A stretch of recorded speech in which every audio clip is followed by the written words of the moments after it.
បាទដងទី3បាទតែនេះសិលិនមួយទៀតហើយជាមួយនឹងបងប្រុសវ៉ាន់ឌី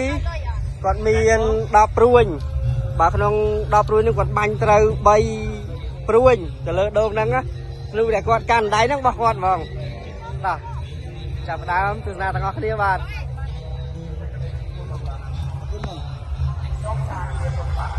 ក្របទី1ខោហើយបាទ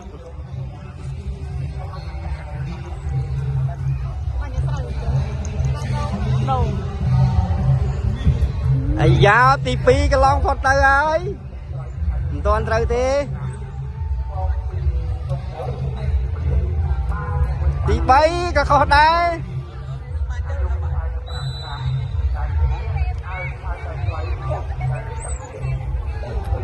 ទី4ក៏ខុសដែរ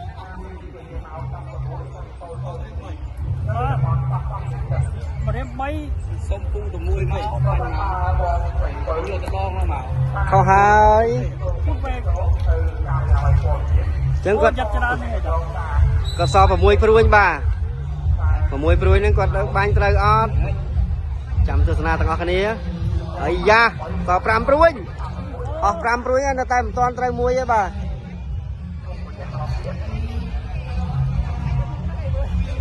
អើយសល់4ព្រួយទេ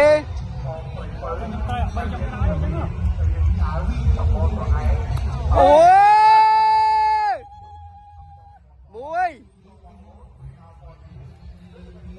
ក៏សល់3ព្រួយ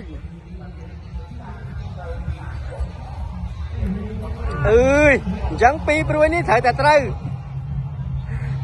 ទៅបានគ្រូហ្នឹងបាទអើត្រូវចឹងអាការនេះមានតែមួយទេមានតែមួយព្រួយទេបាទ